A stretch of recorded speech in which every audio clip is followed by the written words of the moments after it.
Unit 7, Part A, Activity 1B. Listen, check and repeat. Desert. Hill.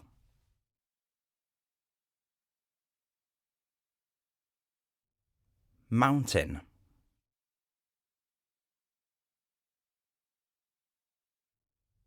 River.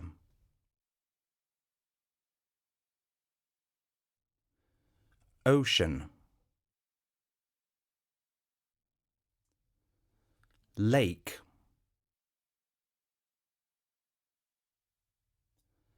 Forest.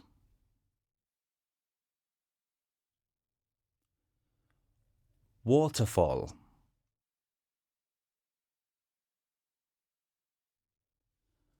Volcano.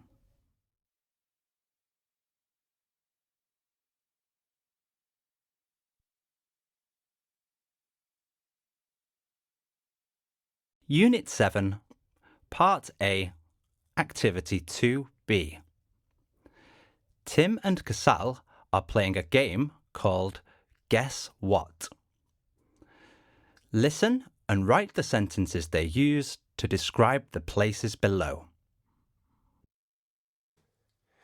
Let's play a game, Casal. I'm so bored. Yeah, sure, Tim. Let's play. Guess what? I'll start first.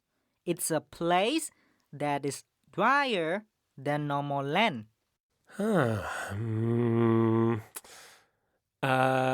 Desert. Correct. My turn. It's smaller than a mountain, but it's higher than the ground. Is it a hill? Yes. Okay, so it's a place that has taller and bigger trees than a park. I don't know this one. I'll give you another hint. It also has more trees than a park. Somewhere that has more trees? It's a forest. Oh, okay. Next one. It's bigger and saltier than a lake. Easy. It's the ocean. Then, oh, my mom's here. Oh, no. One more time. Okay, fine. It's higher than a hill and more explosive than a small bomb. Is it a volcano? Yes, that's correct. Congratulations, Tim. See you tomorrow. Bye.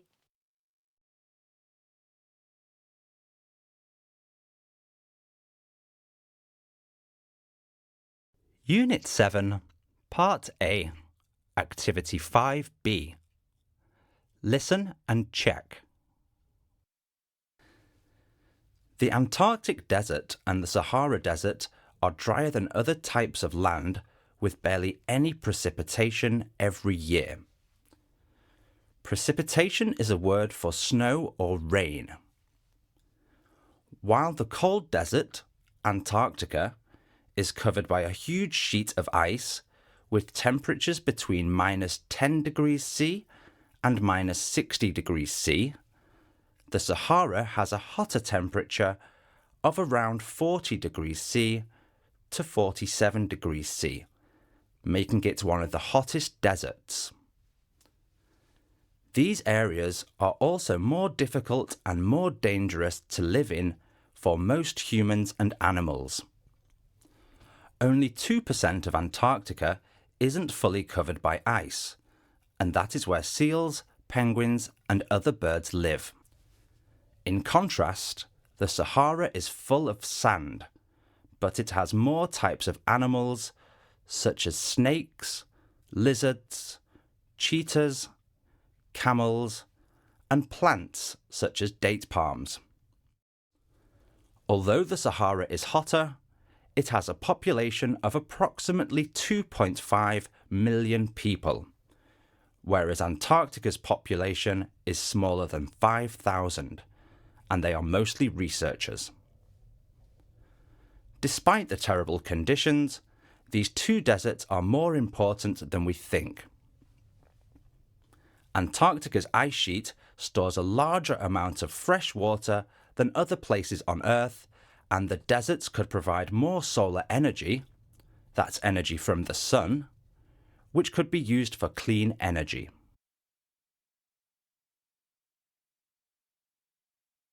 Unit 7, Part B, Activity 1C. Listen, check, and repeat. Alligator.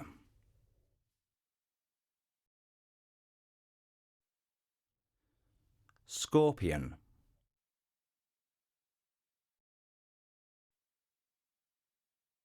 Hippopotamus.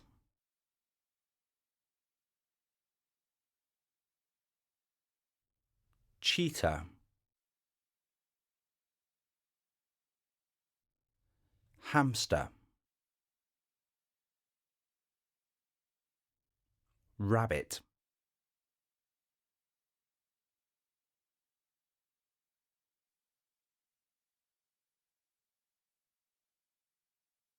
Unit 7, Part B, Activity 4A.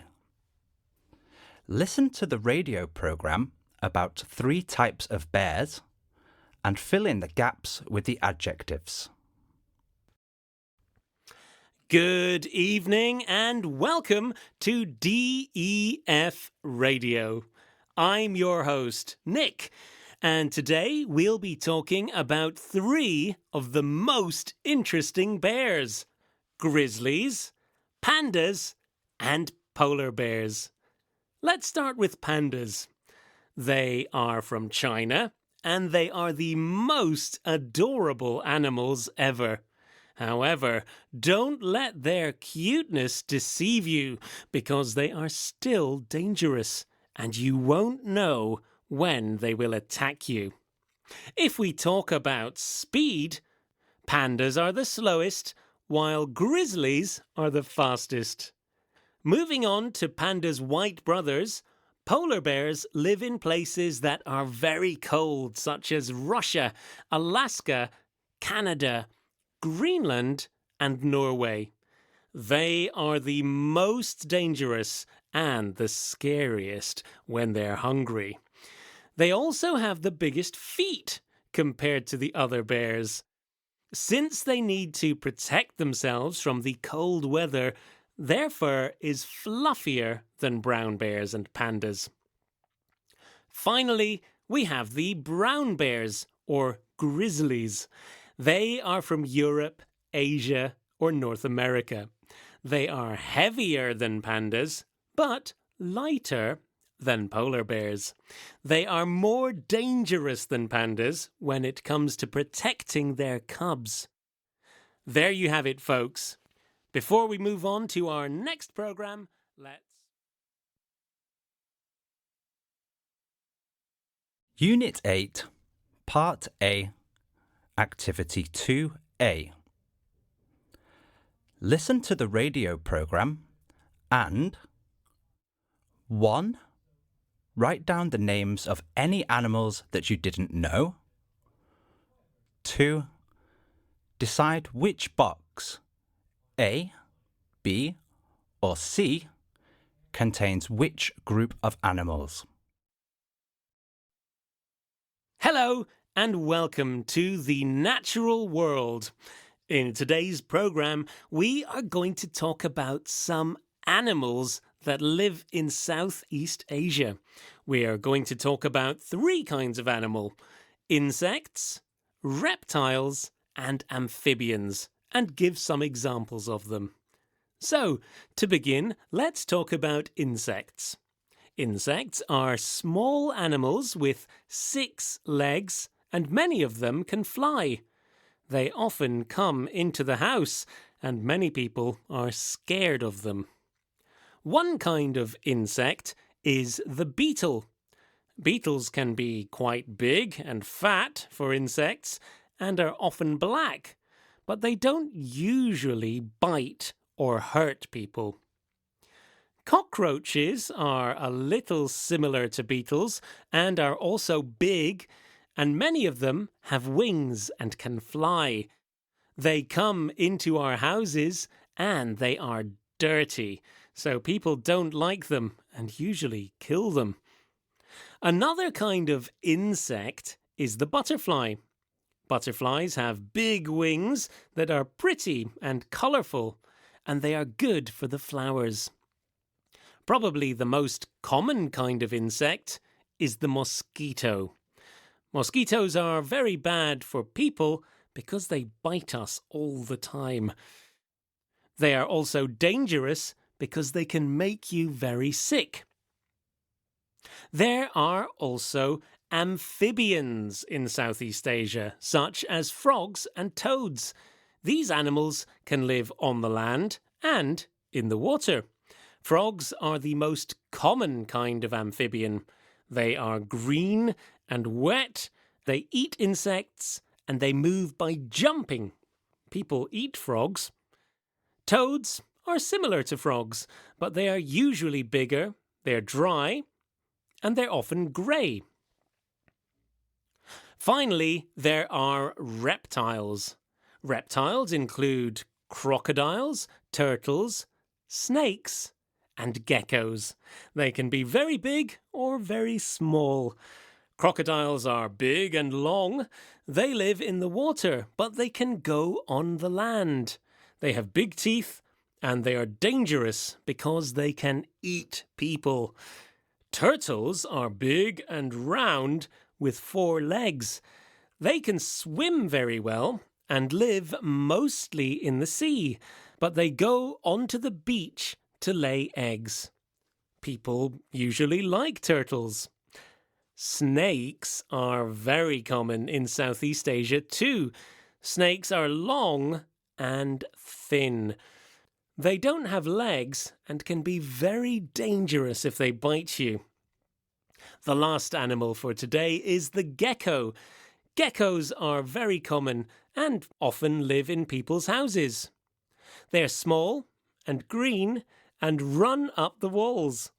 They don't hurt people and are good in the house because they eat mosquitoes and other insects.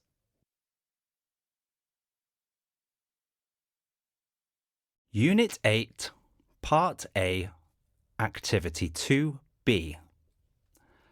Listen again and answer the questions. Write the answers in your notebook.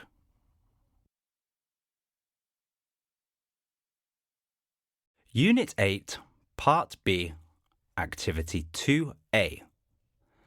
Listen to Kasal talking to Tim about his homework and answer the questions. Hi, Tim. Listen, can you help me with my biology homework? I have to write a short text about the life cycle of a beetle.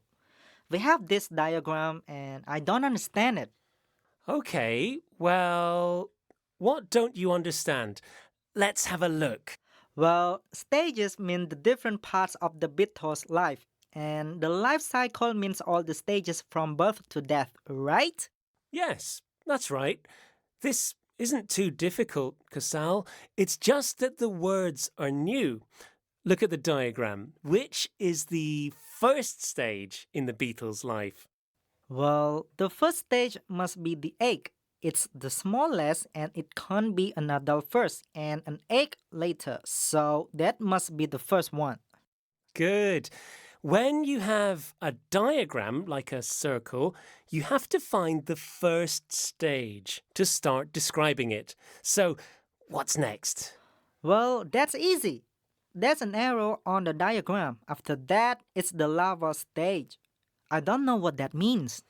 Well, it's just another stage when it changes from an egg into something different. When the baby insect is born from the egg, it isn't a beetle yet. That comes later. First, it's a larva. It looks completely different from a beetle.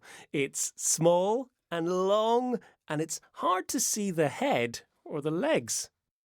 Okay, so first it's an egg, and next it's a larva. After that, it's a pupa. Does that pupa look like a big larva or a small beetle? Well, neither. The pupa is a stage where the larva makes itself into a little round ball. At this time, it can't move and it doesn't even eat. Inside the pupa, the larva slowly changes into a beetle. So first it's an egg and then it's a larva. After that it changes into a pupa and finally it's an adult beetle. That's it. When the beetle has grown into an adult, it produces eggs and it all starts again. That's why it's called a cycle and the diagram looks like a circle. Okay, thanks. So if I know which is the first stage and I understand the new words like pupa and larva, it's easy. I feel much better now.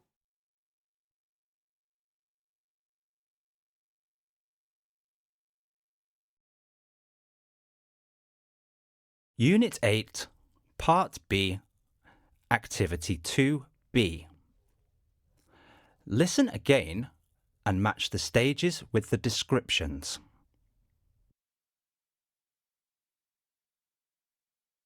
Unit 9, Part A, Activity 2B. Listen, check and repeat. Water pollution.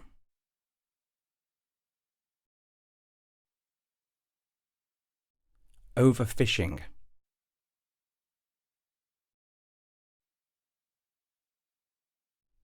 Overpopulation.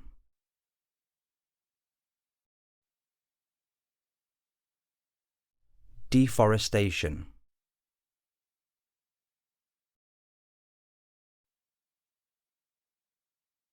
Air pollution.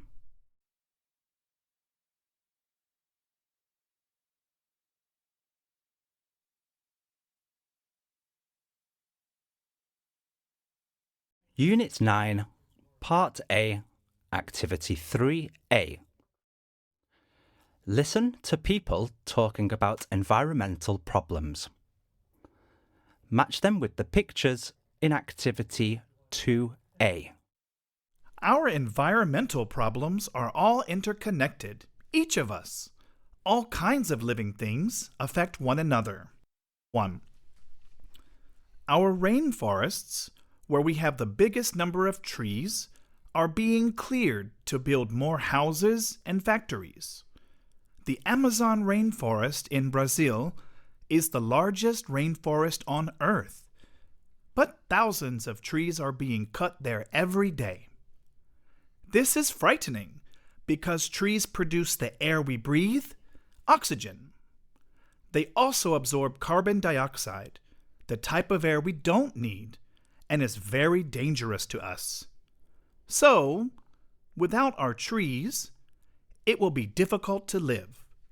This problem is called deforestation. 2. Another big environmental problem is about the air we breathe. This means the air we breathe is becoming unsafe and sometimes dangerous. This is because there are a lot of harmful gases around us. There are many causes of this problem, but one of them is the bad black smoke that comes out of our factories. If the air we breathe is bad, it will be difficult to live, and we could get sick. I am really worried just thinking about air pollution. 3. Our third problem refers to the fact that the number of people in the world is increasing really fast. Because there are a lot of people on Earth, some people are cutting down our trees and destroying our rainforests so they can build houses, roads, shopping centers, and even parking lots. If there are too many people on Earth, where will the animals live? Where can we plant trees? Overpopulation is really problematic. Other living things die because of us. Number 4. When we think of this problem, a lot of people imagine rivers and lakes filled with trash. Sometimes I feel frustrated just telling people not to throw their rubbish in the river. However, it is more than just seeing seas being filled with plastic bags, cans, bottles, and other kinds of rubbish. The most dangerous thing about it is the rubbish we don't see, the harmful chemicals and substances that we throw away into our oceans, maybe thinking that they will disappear there. That is a fact that many people don't realise about water pollution. 5. Many people think catching a lot of fish, including baby fish, is not a problem at all. Well, it is a problem. We catch too many fish and we don't give enough time for them to reproduce. This is bad because in the future we might not have any fish at all. Some fish eat other fish, so when we catch a lot of them, this means other fish and animals that live in the ocean will not have food. They too die. As a result, overfishing is a really big problem and we need to do something about it.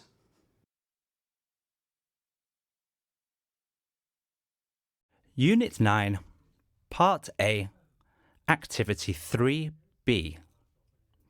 Listen again. Write true or false.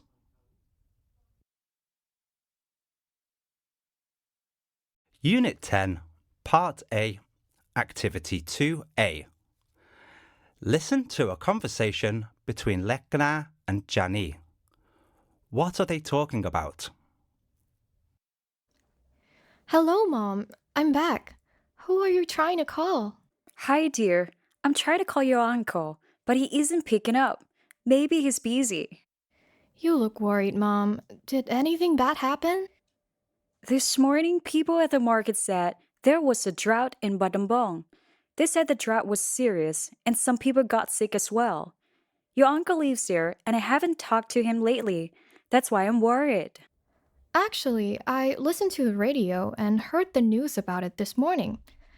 They said that a lot of trees died and the rice fields were dry. They also said that some of the animals, like chickens and cows, would die if there is no rain soon. Did they mention if the drought is happening in the whole province or just some areas? I'm not exactly sure, but I think they said that some areas were okay. Don't worry so much, Mom. Maybe where Uncle lives is not affected by this drought. Last time, he told me he just started to grow some new fruit trees so he could sell them. I hope his area is okay so it does not affect his business.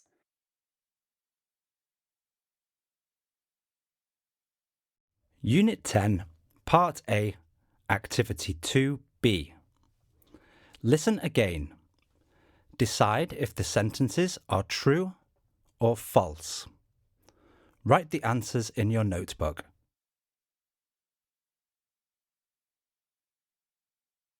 Unit 11, Part A, Activity 3A.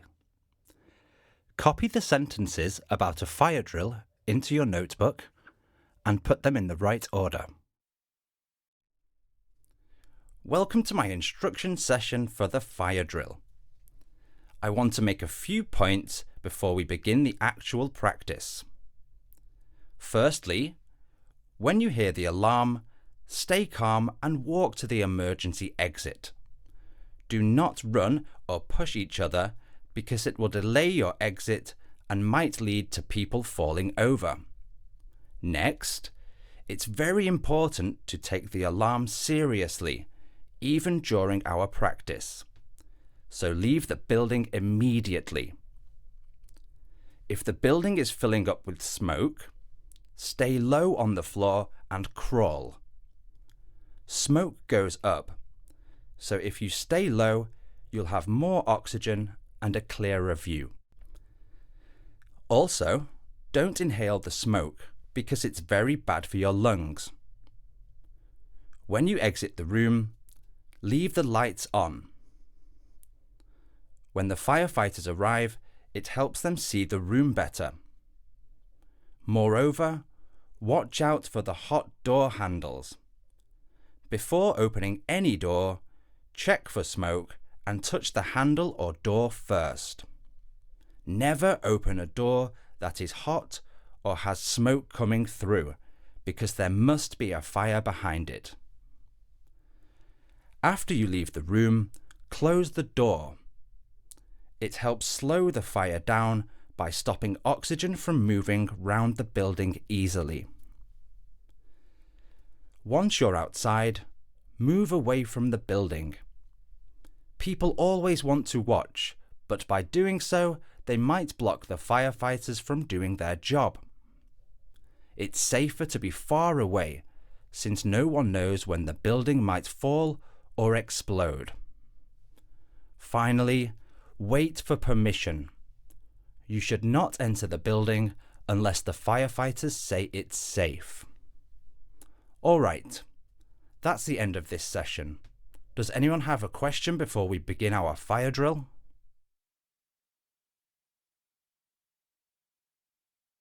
Unit 11, Part A, Activity 3C.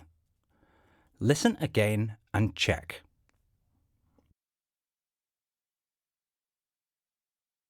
Unit 11, Part B, Activity 1B. Listen, check and repeat. Outdoors.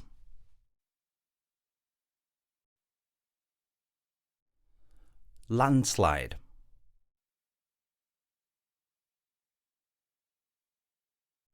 Hurricane.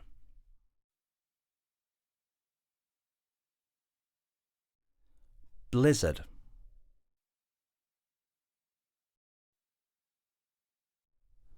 Volcanic eruption.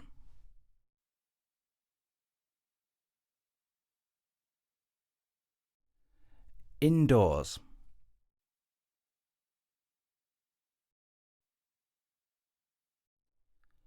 Thunderstorm.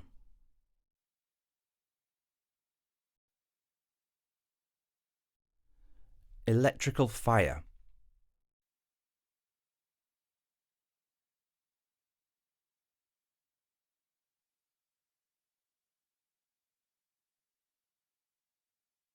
Unit 11, Part B, Activity 2A. One of Somnang's co-workers asked him to repeat the fire drill instructions. Listen and fill in the gaps. Hello, how was the fire drill yesterday? Hey, Chanti. It was very useful.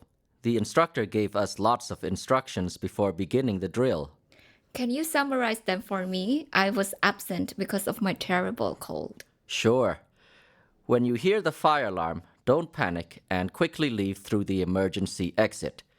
Don't stay in the building or think that the alarm is false, because that's dangerous. Next, don't walk across the room when it's full of smoke. Isn't it faster to walk? Although it's faster to walk, the smoke is very dangerous. Never inhale too much smoke.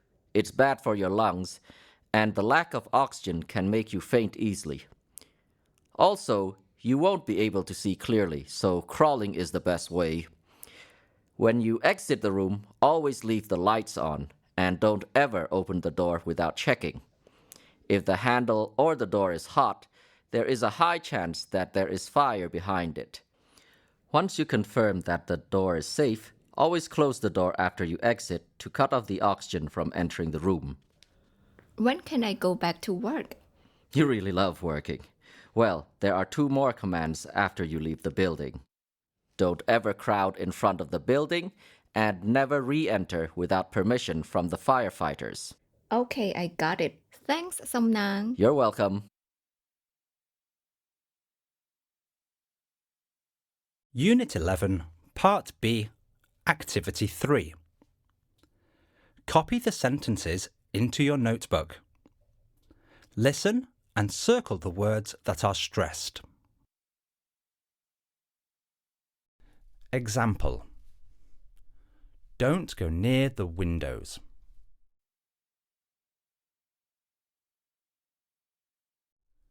One. Don't ever stay outdoors.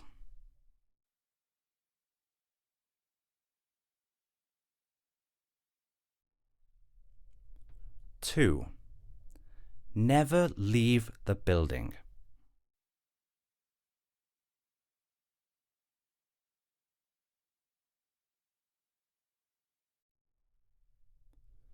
Three. Don't ever open the door before checking.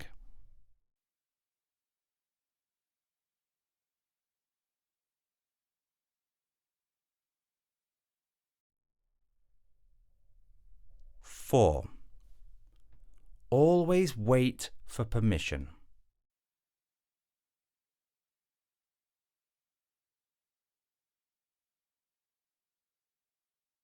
5.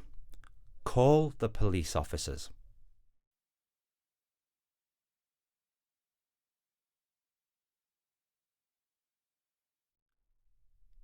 6. Never drive over rocks.